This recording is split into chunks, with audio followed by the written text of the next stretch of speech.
जय श्री कृष्णा। क्या गई मम्मी? मम्मी आगे। मम्मी आगे।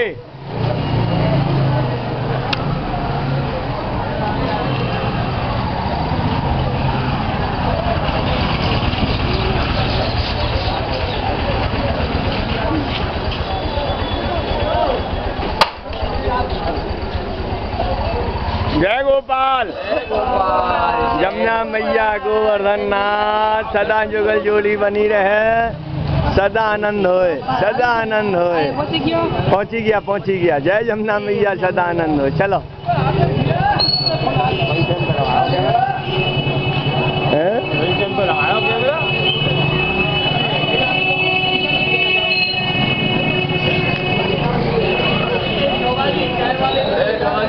जय गोपाल।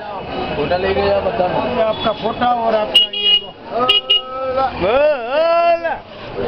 गोपाल आइए।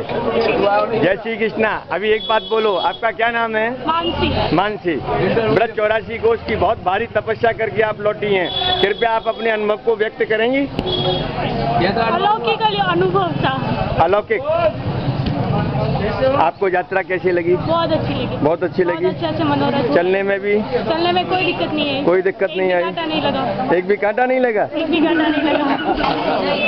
सबसे बड़ी बात तो इसमें ये कही कि हमको कोई कांटा नहीं लगा। आपको कैसा अनुभव लगा? सरलता से हुई, एकदम सरलता से हुई।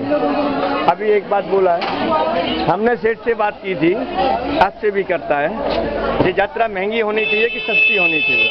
महंगी। यात्रा महंगी होनी चाहिए कि सस्ती होनी चाहिए? महंगी या सस्ती? महंगी और सस्ती का मतलब ये बजट। अभी तो भारी दिन का दिन होता ही रहता है। यात्रा नहीं होगी, बढ़िया पैसे का कम नहीं होएगा।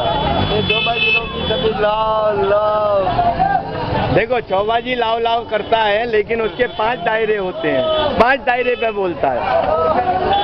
चांदी का कटोरा चाहिए, भोजन थाली चाहिए, वो बात नहीं है। वो बात नहीं है। नहीं, तो टांगे वाला बोलो, ये मोटर वाला बोलो, ये सभी महंगाई बढ़ती ही रहती है, सस्ती नहीं हो रही है। तो यात्रा यानी आप लोग तो बड़े आदमी हो, यूँ समझ लीजिए आपको लाख 2 लाख रुपया यात्रा खर्च करने में पोसाता है, लेकिन जिस आदमी के पास 25,000 की मूड़ी है वो व्रत यात्रा कैसे कर सकता है? वो नहीं कर सकता। यात्रा होती है ना, आप लोगों की तो 84 कोष की होती है। वो 10-12 दिन में करने वाले 12 दिन में पूरी करते हैं। वो रमेश बाबा कराता है इस समय। चैतन्य महाप्रभु वाला आता है, करते हैं। चैतन्य महाप्रभु वाला आता है, वो हाँ। कैसे करते हैं? हाँ, वो करता है। पहली माथे पे रख के चना खा के 8 दिन में करके निकल जाते हैं ना, वो सस्ती है। वो सस्ती है। ये पाल वाली महंगी पड़ेगी। पाल वाली महंगी नहीं, उसमें भी अरेंजमेंट है। 5,000 रुपये में रहने को मिलता है पाल में, भोजन अपने आप बनाना पड़ता है। और पैदल चलो चलानी चाहिए जिनको पैसा नहीं पहुँचावे। 20-25 हजार यात्रा में महाराष्ट्री या वैष्णव को ऐसी संस्था चलानी चाहिए जिनको कि पैसा नहीं पहुँचावे, उनको वैष्णव महाराष्ट्री यात्रा करावे।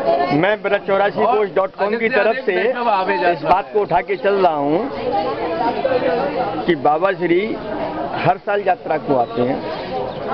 इस यात्रा को कुछ सस्ती करने का और सस्ती है, महंगी टेंडर होल्डरों ने की है। जो रमन रेती वाला महाराज है ना, ये सभी इन्हीं को अंदर में आ जाए।